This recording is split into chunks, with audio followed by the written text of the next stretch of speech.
Welcome back to ESPR Boxing's YouTube channel. Delighted to be joined by Greg and Danny. This is a reaction video to the news that Bomac, also known as Brian McIntyre, Terence Crawford, and Chris Eubank Jr.'s coach, has been given a 20-month suspended prison sentence. He was found with a gun in his bag on his way home after the Liam Smith and Chris Eubank Jr. rematch a few weeks ago, and has been in. I think is it Stockport? He's been in prison the last few weeks, and he is now he's been given a 20-month suspended prison sentence. And the sentence, that's suspended for a period of 2 years. Bit controversial. Obviously, we are a boxing channel. We're not kind of eat, sleep, legal, repeat, or whatever you want to call us. Instead, we're not legal experts, but we're here to discuss the situation. Greg, what's your reaction to the news that's unfolded in the last few minutes? Yeah, thanks, Elliot. In a humanity part, it's the wrong decision. He should be in jail. But as a boxing fan, I'm glad he's not. So I think that's it in a nutshell, isn't it?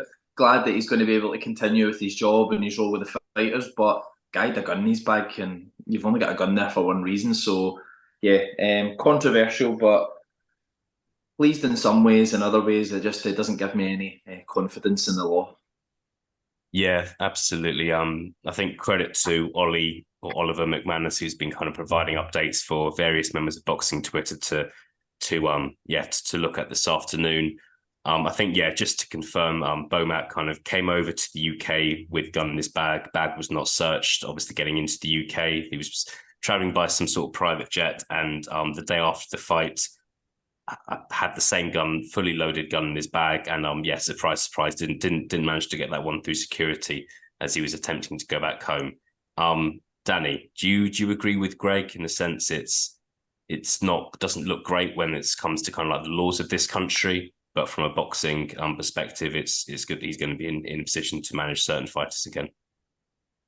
Yeah, seen as again the fella Ollie you referenced tweeting, there was like both in person and sort of over Zoom or whatever character references, and like from the outside looking in, that's just like he's got a few famous people to speak up for him. But as you and Greg both sort of alluded to, from a boxing point of view, it's great.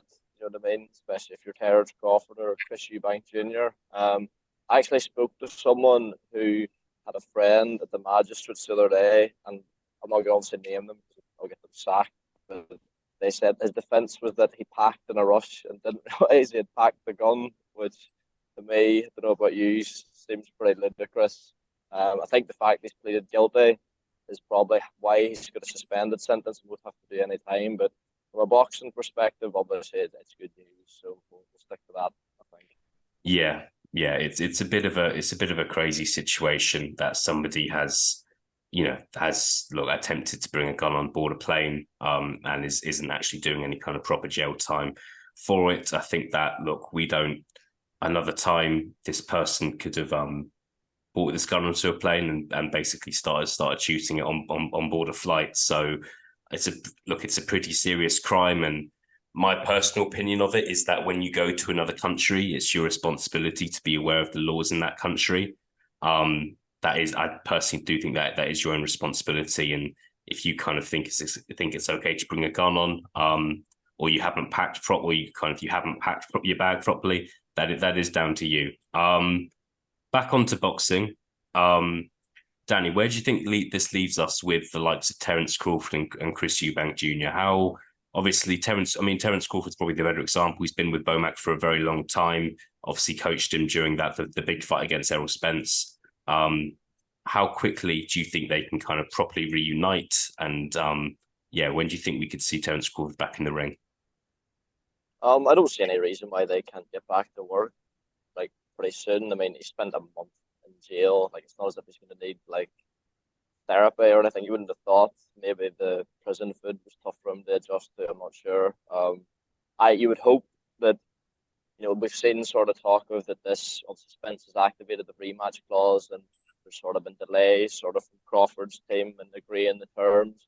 That could be down to uncertainty with what's happening with Bomac. So you would like to think we'll get some movement in that. I'm not too particularly keen on the rematch for what it's worth, but it's movement in Crawford's career, and sort of will move quicker towards fights that maybe are a bit more interesting.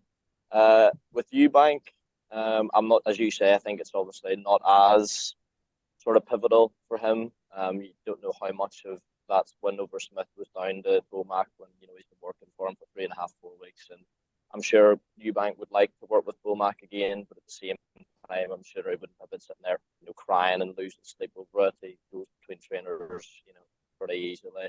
But for particularly Crawford, it's good news, and hopefully we'll see some developments of some big fights soon. Yeah, no, definitely. But we'll await some news on Terence Crawford and Chris Eubank Jr.'s next move. Obviously, Keyshawn Davis is in action this Saturday. He was going to fight on without Bomac in his corner. But yeah, we'll see if Bomac is there on Saturday night in Rosenberg. Greg, your thoughts on how quickly we can now see Terence Crawford back in the ring? What are your thoughts? Yeah, I don't see any reason why it can't be relatively quick, but unfortunately what seems to happen with boxing is when a fighter becomes a superstar, they turn into a once-a-year gig, twice-a-year maximum. I don't expect to see Terence Crawford back till next May or so anyway, at the earliest, so hopefully it shouldn't have an impact on him, but I don't want to come away from boxing, but while Danny was talking there was something that reoccurred to me, and I don't know if this would have been played in the court. I seem to remember something about a comment that Bomac made about, was it the next time he comes back to this country, he said that he was going to have some kind of firearm because I think, did he not get robbed or was he not under threat the first time he was here with Amir Khan? And he said that he was going to be better prepared when he comes back to the UK. Whether that was a tongue-in-cheek thing, I don't know. But guys, I'm really certain I read that. I sort of seen that somewhere. But yeah, sticking on point, I think it won't affect the whole Terence Crawford situation. I think we can expect to see him back late spring, early summer. No, brilliant. I think we'll wrap it up there, gents. I don't think it's kind of breaking news. There's a limit to how much we're going to speak about this topic. I think one final point from me, I've not seen anything on Twitter about whether Bomac is allowed back into the UK. I'm not seeing anything, so I assume he is.